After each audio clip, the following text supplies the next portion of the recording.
New York in 1843. A comprehensive historical documentary. Chapter 1: The Physical City. America's Rising Metropolis. The Growing Giant. In the year 1843, New York City stood as the largest and most dynamic city in the United States, a place of extraordinary energy, ambition, and contradiction. With a population approaching 350,000 souls packed onto the island of Manhattan, New York had definitively surpassed Philadelphia as the nation's premier city. This was a metropolis in explosive growth, adding thousands of new residents every year, spreading northward along the island, and transforming itself almost daily. The city was still recovering from the devastating panic of 1837, a financial crisis that had plunged the nation into depression, destroyed fortunes, and filled the streets with unemployed workers. By 1843, recovery was underway, but incomplete. The wounds of economic collapse remained fresh in memory, shaping how New Yorkers thought about money, risk, and the future.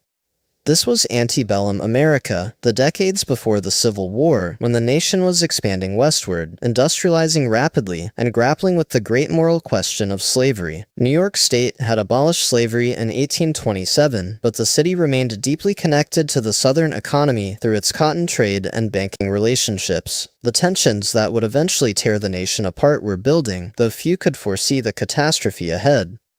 The New York of 1843 would be both recognizable and utterly foreign to modern observers. The basic street grid existed below what is now Midtown. Broadway was already the city's main artery. The Battery still anchored the southern tip of Manhattan, but there were no skyscrapers, no subways, no electric lights, no automobiles. This was a city of horses, gas lamps, and buildings that rarely exceeded 5 stories. Central Park did not exist. It would not be created for another 14 years. The street grid and development. The famous Manhattan street grid, established by the Commissioner's Plan of 1811, had imposed rational order on the island's development. North of Houston Street, the numbered streets and avenues created a predictable pattern that facilitated real estate speculation and made navigation simple. This grid was still being extended northward as the city grew.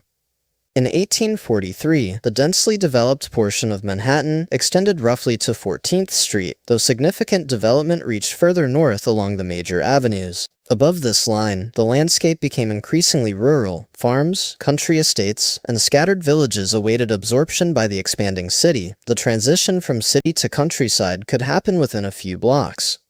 Broadway ran from the Battery, at the southern tip of the island northward, through the heart of the city. This was New York's most famous street, lined with hotels, theaters, shops, and businesses. Walking Broadway was the essential New York experience, the fashionable promenade, the commercial heart, the place to see and be seen. The streets themselves were generally paved with cobblestones or granite blocks on main thoroughfares, though many side streets remained unpaved. Street conditions varied wildly. Some blocks were relatively clean and well-maintained, while others were filled with mud, refuse, and the ever-present horse manure. The smell of a 19th-century city was powerful and pervasive. The Croton Aqueduct miracle. The most significant recent improvement to New York's infrastructure was the Croton Aqueduct, which had begun delivering clean water to the city in 1842, just 1 year before our story. This engineering marvel brought water from the Croton River in Westchester County, 40 miles to the north, through a gravity-fed system of aqueducts, tunnels, and pipes. Before Croton Water, New Yorkers had relied on wells, springs, and water vendors who sold water of dubious quality from carts. The city's wells were increasingly contaminated by the waste of a growing population. Fires raged out of control for lack of adequate water pressure. The need for clean water was desperate. The Croton Aqueduct changed everything. The Great Receiving Reservoir at Murray Hill, on the site of what is now the New York Public Library, and the Distributing Reservoir in what would become Central Park, stored millions of gallons. Water flowed through iron pipes to homes, businesses, and public fountains throughout the lower city. The celebration when Croton water arrived had been extraordinary. Fountains sprang to life. Fire hydrants promised better protection against the fires that had repeatedly devastated the wooden city. For the first time, New Yorkers could bathe regularly, could have indoor plumbing, could drink water without fear of disease. It seemed like a miracle, and in many ways it was. The harbor and waterfront. New York's harbor was the foundation of its prosperity. The natural harbor formed by the confluence of the Hudson and East Rivers, protected by the Narrows and accessible to ocean-going vessels, had made New York the nation's premier port. By 1843, more tonnage passed through New York than through all other American ports combined. The waterfront stretched for miles along both the East River and Hudson River shores. Wooden piers extended into the water, accommodating ships from around the world. Warehouses lined the shore, storing goods awaiting shipment or recently arrived from overseas. The noise, smell, and activity of the waterfront created a world unto itself. South Street, along the East River, was the heart of the Maritime District. Here, the great packet ships and clipper ships docked, their masts creating a forest of wood and rope visible for miles. The counting houses of merchants lined the street, and the saloons, boarding houses, and other establishments that served sailors crowded nearby. The ferry connections to Brooklyn, New Jersey, and other surrounding communities operated constantly. There was no bridge to Brooklyn. That engineering marvel would not be completed until 1883. Instead, dozens of ferry boats carried passengers, cargo, and livestock across the busy waterways. Architecture and landmarks. The architectural character of 1843 New York was predominantly Federal and Greek Revival, with commercial buildings beginning to display the cast-iron facades that would later become iconic. Buildings were generally brick or stone, rarely exceeding 4 or 5 stories, the height that people could reasonably climb without elevators. City Hall, completed in 1812, remained the seat of city government. Its elegant federal architecture presided over City Hall Park, one of the few significant green spaces in the densely built lower city. The building's famous clock tower helped New Yorkers keep time in an era before standardized timekeeping. Trinity Church at the head of Wall Street was under construction. The current Gothic Revival structure would be completed in 1846, replacing an earlier church. Its spire, when finished, would rise 281 feet and dominate the skyline as the tallest structure in New York for decades. The Merchants Exchange on Wall Street, rebuilt after the Great Fire of 1835, showcased the Greek Revival style that symbolized commercial power and civic virtue. Its great columns and dome proclaimed the importance of trade to New York's identity. P.T. Barnum's American Museum on Broadway at Ann Street was one of the city's most popular attractions. This 5-story building housed Barnum's eclectic collection of curiosities, oddities, and entertainments, everything from freaks to exotic animals to theatrical performances. It drew thousands of visitors daily. Chapter 2: The People. Immigrants, Natives, and Strivers. A city of newcomers. New York in 1843 was a city of immigrants, people who had come from somewhere else seeking opportunity, freedom, or simply survival. The native-born New Yorker whose family had lived in the city for generations was increasingly rare. Instead, the streets filled with the accents of Ireland, Germany, England, and a dozen other nations. The total population of approximately 350,000 was growing rapidly, adding perhaps 20,000 new residents each year. Most of this growth came from immigration, people arriving by ship from Europe and by road and canal from other parts of the United States. New York was the gateway to America, and many who passed through decided to stay.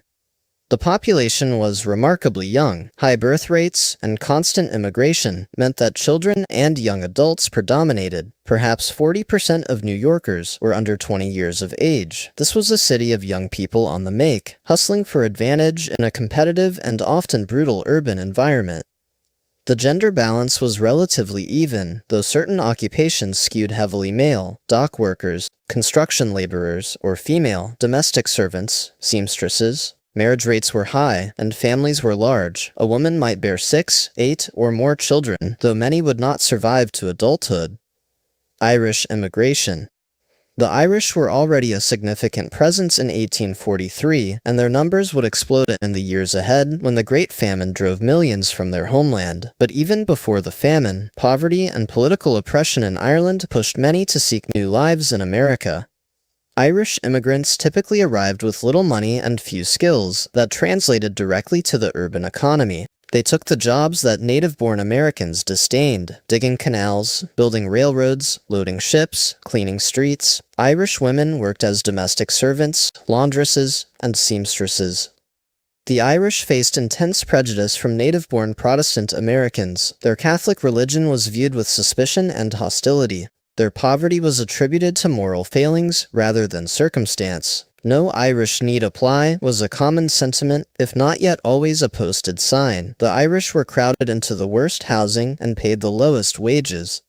Yet the Irish were also building community. Catholic churches served spiritual needs and provided social services. Irish saloons and social organizations created networks of mutual support. Political organization through Tammany Hall was beginning to give the Irish a voice in city government. The community that would eventually dominate New York politics was taking shape. German immigration. Germans formed the other major immigrant group in 1843 New York. Unlike the Irish, Germans came from varied backgrounds: Catholics and Protestants, skilled craftsmen and farmers, political refugees, and economic migrants. This diversity meant more varied paths to success. German neighborhoods, particularly in the area that would be called Kleindeutschland, Little Germany on the Lower East Side, maintained distinctive cultural character. German-language newspapers, churches, schools, and social organizations created a community within the city. Beer gardens and musical societies provided cultural continuity with the homeland. Many Germans arrived with skills that allowed them to establish themselves as craftsmen, shopkeepers, or professionals. German brewers were beginning to transform American beer. German furniture makers, bakers, printers, and mechanics found ready markets for their skills. The German community was generally more prosperous than the Irish. German Jews formed a distinct subgroup, arriving primarily from Bavaria and other German states. They were establishing themselves in business, particularly in the clothing trade and retail. The great Jewish immigration from Eastern Europe was still decades in the future, but foundations were being laid. Native-born Americans. Native-born Americans of English, Dutch, and other colonial ancestry still occupied most positions of power and prestige. The old Knickerbocker families, descendants of the original Dutch settlers, maintained social prominence even as their numerical significance declined. The Protestant establishment controlled the major banks, shipping companies, and trading houses. They lived in the finest houses, attended the most fashionable churches, and set the standards of respectable society. Their children attended private academies and, increasingly, colleges like Columbia. But native-born Americans also came from elsewhere in the country. New England contributed clerks, merchants, and professionals seeking opportunity in the great city. Farmers' sons from upstate New York came looking for work. The city drew ambitious young people from across the nation. Relations between native-born Americans and immigrants were often tense. Nativist movements, which would explode into violence in the 1850s with the Know-Nothing Party, were already building. Competition for jobs, housing, and political power created friction. The mixing of peoples in the crowded city was both New York's strength and a source of its conflicts. African Americans. The African American population of New York in 1843 numbered approximately 15,000 to 16,000, a small but significant community. Slavery had been abolished in New York State in 1827, and the city had long had a free black population. But freedom did not mean equality.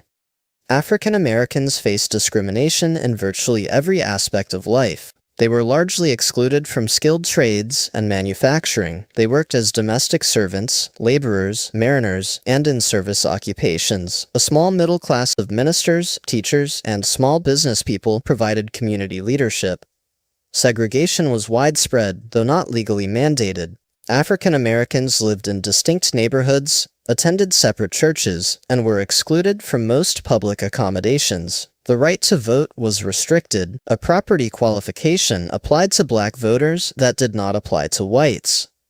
The abolitionist movement was active in New York, and some African Americans played prominent roles, but the city's strong economic ties to the South, particularly through the cotton trade, meant that anti-slavery sentiment was often muted. Abolitionists faced hostility and sometimes violence from those who feared disrupting profitable relationships. Chapter 3: Daily Life. Work, Food, and Survival. The Working Day. Life in 1843. New York followed rhythms shaped by work, class, and the natural cycle of light and darkness. Though gaslighting was spreading, most people still rose with the sun and retired not long after it set. The working day was long, 12, 14, or even 16 hours for many workers. The streets came alive early. Workers headed to factories, workshops, docks, and building sites. Street vendors began their rounds, crying their wares in distinctive calls. Shops opened their shutters and displayed their goods. The great machinery of commerce began another day's work. The nature of work was changing. Factory production was growing, though New York remained more commercial than industrial compared to cities like Lowell or Pittsburgh. The workshop system still dominated many trades, with master craftsmen employing journeymen and apprentices, but the pressure of competition was transforming work, demanding longer hours and faster production. Women worked in large numbers, though their options were limited. Domestic service employed the most women. Tens of thousands worked as maids, cooks, and laundresses in private homes. The needle trades, dressmaking, millinery, and plain sewing employed many more. Factory work in textiles and other industries was available but often paid poorly and required brutal hours. Children worked alongside adults. Newsboys, bootblacks, and messenger boys filled the streets. Children worked in factories and workshops, their small fingers suited to particular tasks. The concept of childhood as a protected period of education and play was largely a luxury of the wealthy. Food and meals. The food supply of 1843 New York came from the surrounding countryside, from coastal fisheries, and increasingly from distant regions connected by canal and coastal shipping. Markets throughout the city sold fresh provisions daily. The great public markets were central institutions. Fulton Market, Washington Market, and others provided regulated spaces for the sale of meat, fish, produce, and other provisions. Farmers from Long Island, New Jersey, and the Hudson Valley brought their products to these night markets, arriving before dawn to secure good positions. The diet of New Yorkers varied dramatically by class. The wealthy ate well, multiple courses featuring fresh meats, game, fish, vegetables, and elaborate desserts. French cuisine was becoming fashionable, and wealthy households employed skilled cooks. The middle classes ate more simply, but adequately. Roast beef, pork, and poultry provided protein. Bread, potatoes, and vegetables accompanied meals. Desserts were common. Meals were taken at home, prepared by wives or servants. The poor ate what they could afford. Bread was the staple, consumed in large quantities. Potatoes, cheap cuts of meat, and whatever else was available supplemented the diet. Street food, hot corn, oysters, baked potatoes, provided quick, affordable meals for workers who lacked time or facilities for cooking. Oysters were remarkably cheap and abundant, harvested from beds in the harbor that would later be destroyed by pollution. Oyster saloons catered to all classes. Oyster sellers pushed carts through the streets. This was perhaps the most democratic food in New York. Housing conditions. Housing in 1843, New York ranged from the comfortable townhouses of the wealthy to the desperate squalor of the slums. The quality of one's housing reflected and reinforced one's place in society.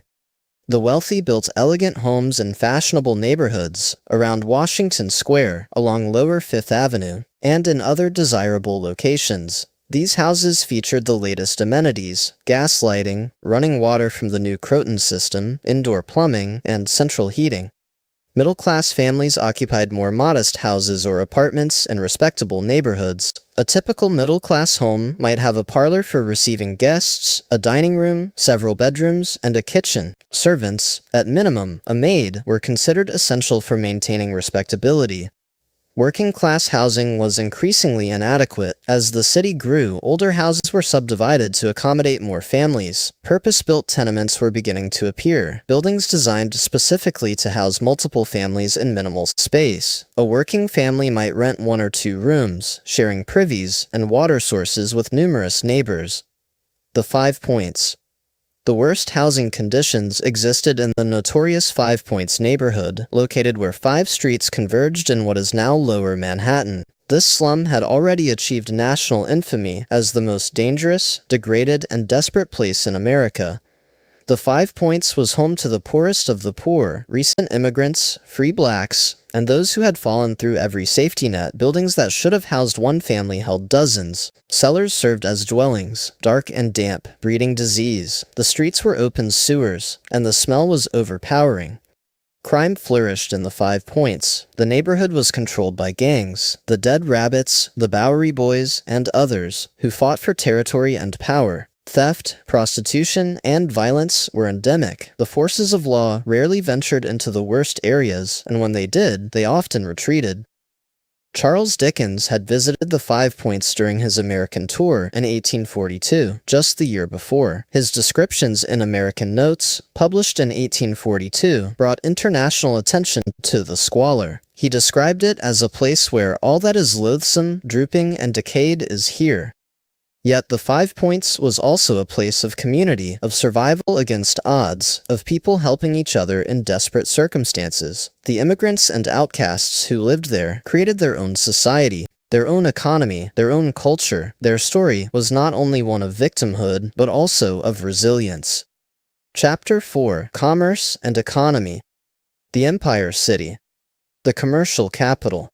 New York in 1843 was unquestionably the commercial capital of the United States. More trade passed through its port than through all other American ports combined. Its banks financed commerce and speculation across the nation. Its merchants connected American producers to global markets. The port was the foundation of everything. Ships from Liverpool, Le Havre, Bremen, and dozens of other ports arrived constantly, bringing immigrants, manufactured goods, and luxury items. Ships departed carrying cotton, grain, lumber, and other American products. The value of this trade ran to hundreds of millions of dollars annually. The Erie Canal, completed in 1825, had transformed New York's economy by connecting the port to the Great Lakes and the agricultural heartland of the continent. Goods that once moved slowly and expensively by road could now flow cheaply by water. This geographic advantage was decisive in establishing New York's commercial supremacy. Wall Street was the financial center, though the great fortunes and institutions of the Gilded Age were still in the future. Banks, insurance companies, and brokerages concentrated in a few blocks. The New York Stock Exchange, founded under a buttonwood tree in 1792, traded shares in banks, railroads, and various enterprises. Banking and finance. The banking system of 1843 was still recovering from the Panic of 1837. That crisis had destroyed many banks, wiped out fortunes, and demonstrated the fragility of the financial system. The lessons were being absorbed, though similar panics would recur. New York banks served multiple functions. They held deposits, made loans, issued banknotes that circulated as currency, and facilitated the transfer of funds across distances. Correspondent relationships linked New York banks to institutions throughout the country, making New York the center of the national financial system. The currency system was chaotic. Without a national currency, hundreds of different banknotes circulated, each with its own design, and each trading at its own fluctuating discount. Detecting counterfeit notes required expertise, and currency exchange was a profession unto itself. Credit was essential for commerce. Merchants bought goods on credit, paid when they sold, and extended credit to their own customers. This web of obligations stretched across the country and across the Atlantic. When confidence failed, as it had in 1837, the entire system could collapse. Manufacturing and industry. Manufacturing in New York was diverse and growing, though the city remained more commercial than industrial. The great factories were in New England and the emerging industrial cities of the Midwest. New York's manufacturing was often small-scale, specialized, and oriented toward local markets or export. The garment industry was becoming increasingly important. Ready-made clothing, once considered inferior to custom tailoring, was finding growing markets. Immigrant seamstresses worked in workshops and at home, producing shirts, trousers, and other items at piece rates that often worked out to pennies per hour. Printing and publishing flourished. New York was becoming the center of American publishing, producing newspapers, magazines, books, and every form of printed matter. The penny press, cheap daily newspapers supported by advertising rather than subscriptions, had revolutionized journalism and created mass audiences. Sugar refining, shipbuilding, ironworks, and countless other industries employed thousands of workers. The manufacturing economy was transforming, moving from craft production toward factory methods, from skilled artisans toward machine operators and assemblers. The labor movement.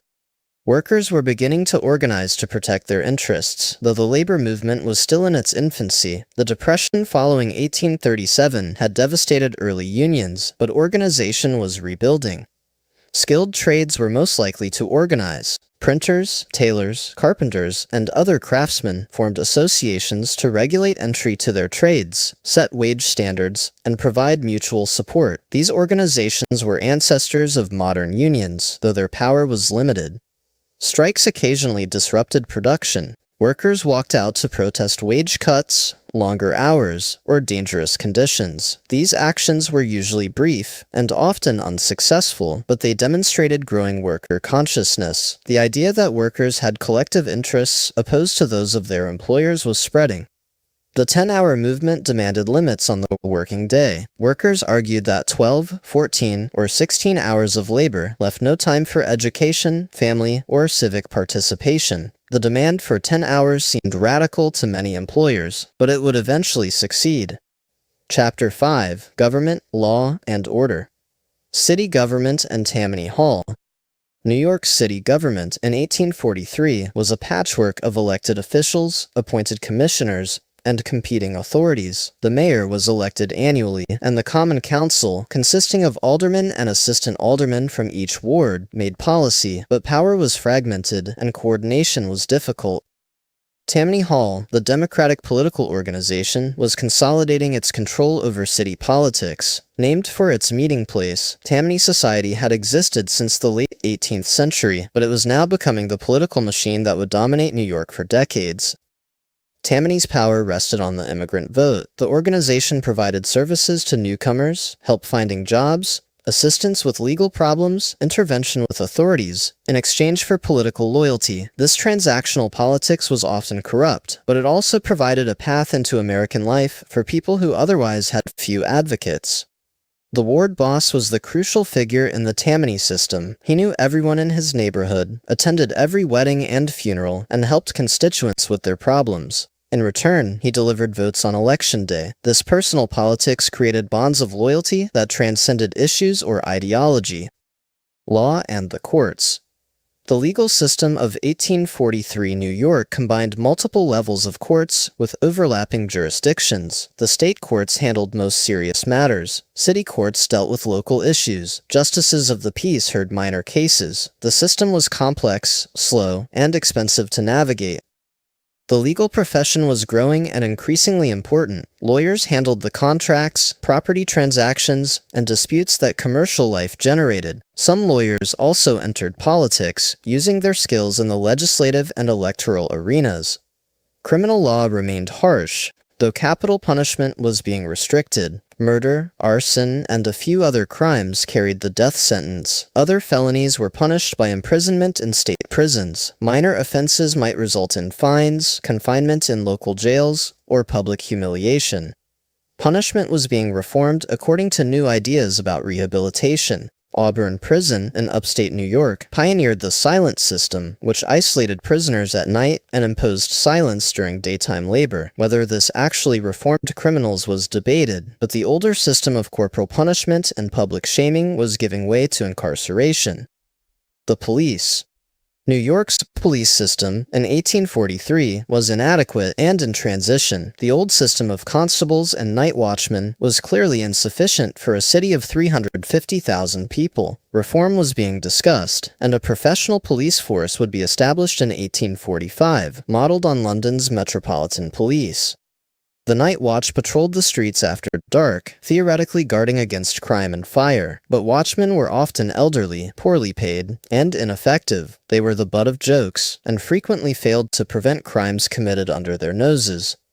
Constables handled law enforcement during the day, serving warrants, making arrests, and maintaining order. But they were few in number and had limited training. Serious disturbances often required calling out the militia.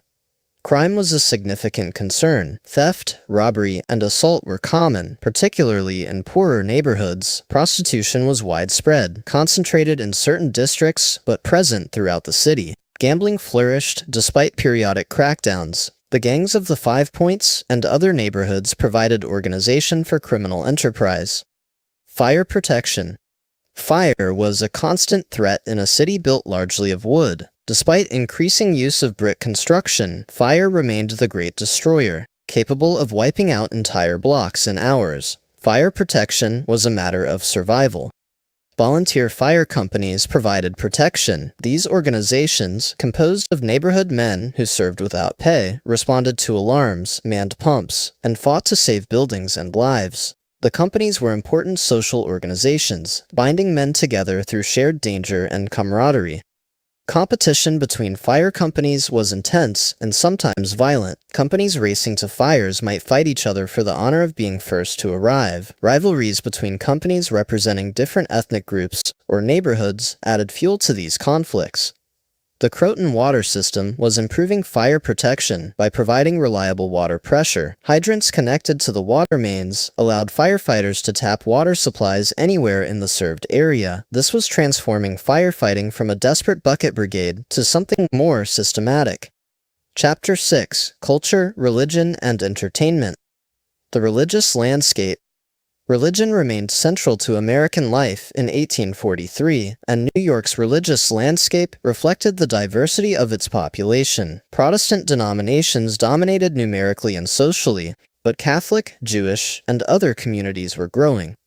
The Protestant establishment included Episcopalians, Presbyterians, Methodists, Baptists, and others. These denominations competed for members and influence, building impressive churches and supporting various reform causes. The wealthy attended fashionable churches like Trinity or Grace Episcopal.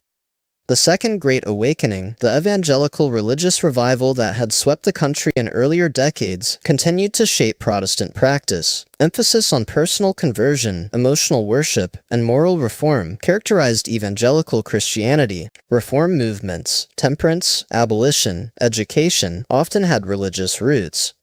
Roman Catholicism was growing with Irish and German immigration. The Diocese of New York was building churches, schools, and charitable institutions to serve the Catholic population. Anti-Catholic prejudice remained strong among Protestants, but the Catholic community was too large to ignore.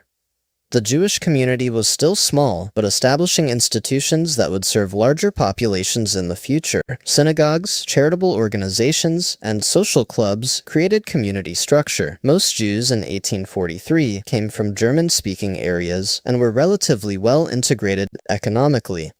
Literature and the arts.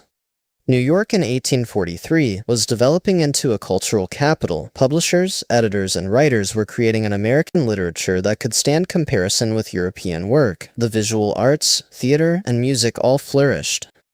Edgar Allan Poe lived in New York intermittently during this period, contributing to the literary magazines that clustered in the city. His dark psychological stories and poems were finding audiences, though fame and fortune eluded him. The literary marketplace was expanding. Magazines like Graham's Magazine and Godey's Lady's Book published fiction, poetry, and essays to growing audiences. Publishers like Harper Brothers produced books for a reading public hungry for both American and European literature. The visual arts were represented by painters like Thomas Cole and the Hudson River School, who celebrated the American landscape. Portraits remained the bread and butter of many artists, but landscape painting was gaining prestige. Daguerreotype photography had arrived in America in 1839 and was spreading rapidly. Studios opened throughout the city, offering affordable portraits that captured likenesses with unprecedented accuracy. Photography was transforming how people saw themselves and their world. Theater and entertainment. The theater offered entertainment for all classes, though different theaters served different audiences. The Park Theater presented serious drama for respectable audiences. The Bowery Theater attracted working-class crowds with melodramas and sensational fare. Shakespeare was popular, though often presented in ways that modern audiences would find startling. Audiences were participatory, cheering heroes, booing villains, and occasionally rioting when displeased. The theater was not passive entertainment, but communal experience. P.T. Barnum's American Museum offered entertainment of a different sort. Barnum's collection included exotic animals, freaks, curiosities, and hoaxes. He was a master promoter who understood that Americans wanted to be amazed, deceived, and entertained. His museum drew thousands daily. Minstrel shows were becoming popular, featuring white performers in blackface presenting stereotyped versions of African American music and culture. These shows were racist in conception and execution, but they were also, ironically, the first distinctively American form of popular entertainment. Social life and recreation.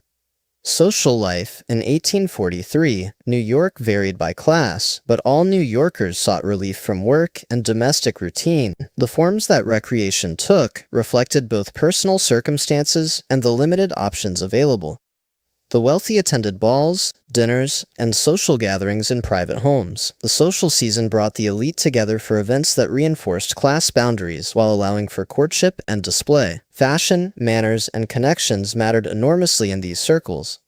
Middle-class families might attend church socials, lectures, or improving entertainments. The Lyceum movement brought speakers on scientific, literary, and reform topics to audiences eager for education. Musical performances, both professional and amateur, provided entertainment. Working-class New Yorkers found recreation in saloons, dance halls, and the streets. The saloon was the working man's club, a place to drink, socialize, and escape crowded lodgings. Street life offered entertainment for free, crowds to watch, incidents to observe, companions to find.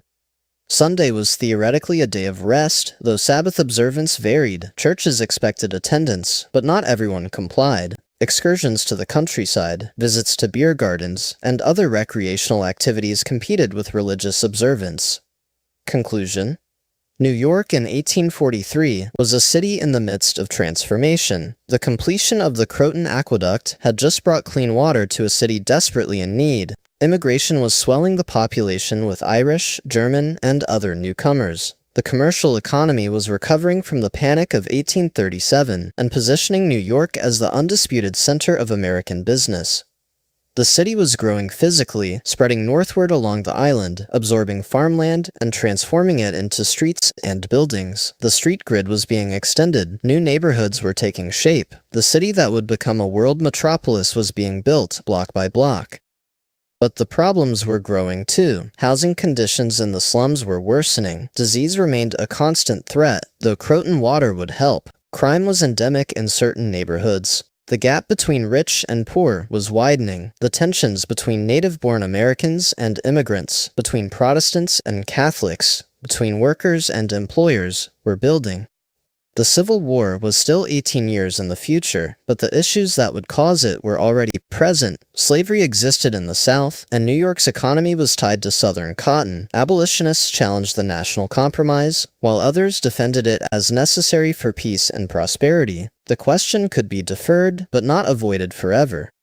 The New York of 1843 was neither the colonial city it had been, nor the great metropolis it would become. It was a city in the middle of becoming, facing both the opportunities and challenges of rapid growth. Those who lived through it could not know how the story would unfold. They knew only their own moment, their own struggles, their own hopes.